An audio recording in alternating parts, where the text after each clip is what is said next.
Assalamualaikum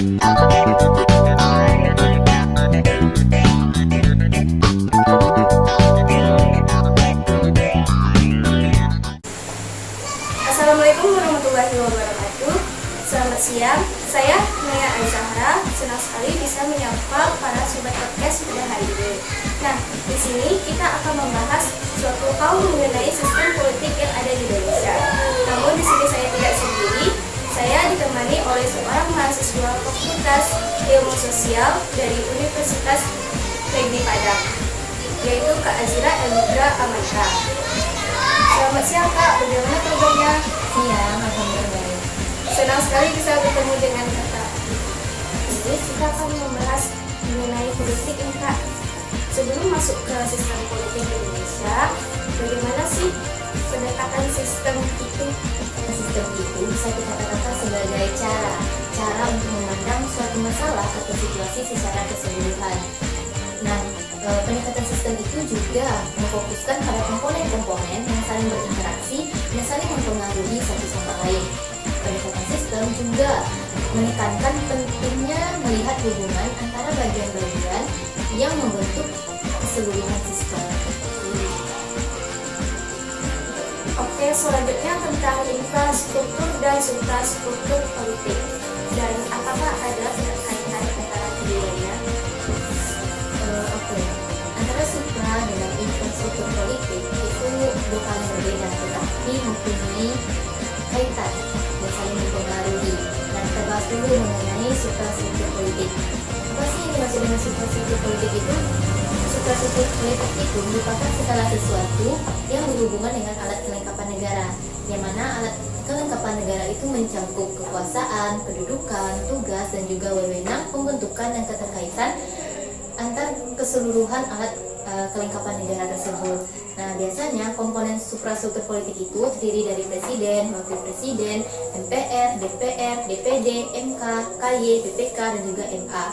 Nah, sedangkan infrastruktur politik itu segala sesuatu di luar alat kelengkapan negara, tetapi tetap secara formal dan juga tetap saling memberikan pengaruh dan ikut andil dalam memberikan kebijakan. Dan apa aja sih komponen dari infrastruktur politik itu? Yaitu ada partai politik, ada kelompok kepentingan, ada kelompok penekan, dan juga ada media komunikasi politik. Nah, kan tadi kakak nanya nih keterkaitan antara keduanya.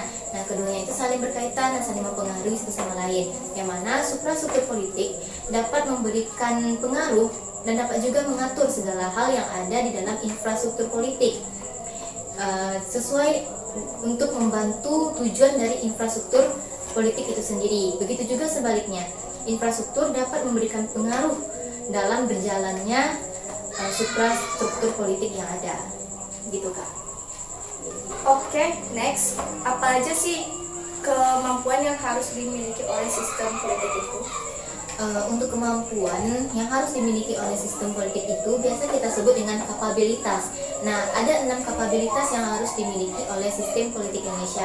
Yang pertama itu ada kapabilitas ekstraktif, yang mana itu merupakan kemampuan pemerintah untuk melakukan pengolahan terhadap SDA dan SDM di lingkungan dalam maupun lingkungan luar.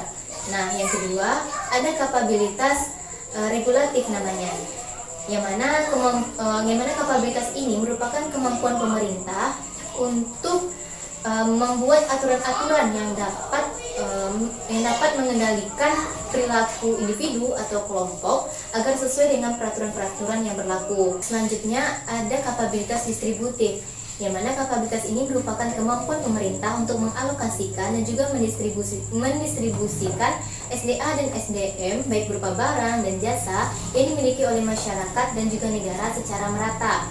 Nah, yang keempat itu ada kapabilitas simbolik, yang mana kapabilitas ini merupakan kemampuan untuk membangun rasa bangga terhadap suatu negara. Nah, selanjutnya ada kapabilitas responsif, yang mana kemampuan ini merupakan kemampuan daya tanggap yang diciptakan oleh pemerintah terhadap tuntutan ataupun tekanan. Nah, yang terakhir itu ada kapabilitas domestik atau internasional, yang merupakan kemampuan pemerintah bagaimana cara berinteraksi dalam lingkungan domestik dan bagaimana cara berinteraksi di dalam lingkungan luar negeri gitu. Itu ya Kak, ada 6 kemampuan yang harus dimiliki oleh sistem politik ini.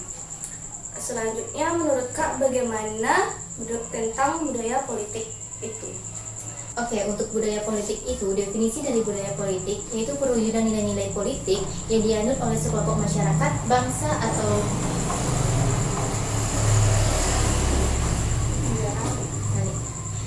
mengenai budaya politik, dari definisinya, budaya politik itu merupakan perwujudan nilai-nilai politik yang dianut oleh sekelompok masyarakat, bangsa atau negara yang diyakini sebagai pedoman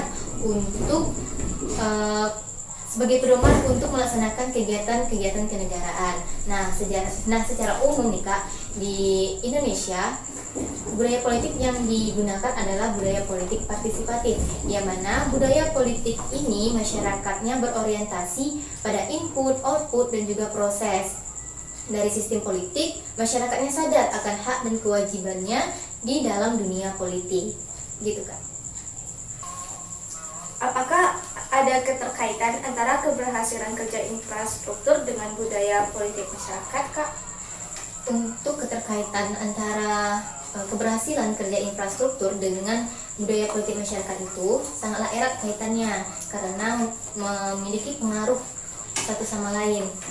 Budaya politik yang mendukung partisipasi, toleransi, dan juga kepatuhan terhadap aturan itu dapat memperkuat dan memperbaiki kinerja dari infrastruktur politik. Begitu juga sebaliknya, adanya ketidakcocokan antara budaya politik yang ada dengan infrastruktur yang telah diatur akan menyebabkan ketidakstabilan politik. Selanjutnya, apa indikasi kemunduran semangat reformasi di Indonesia?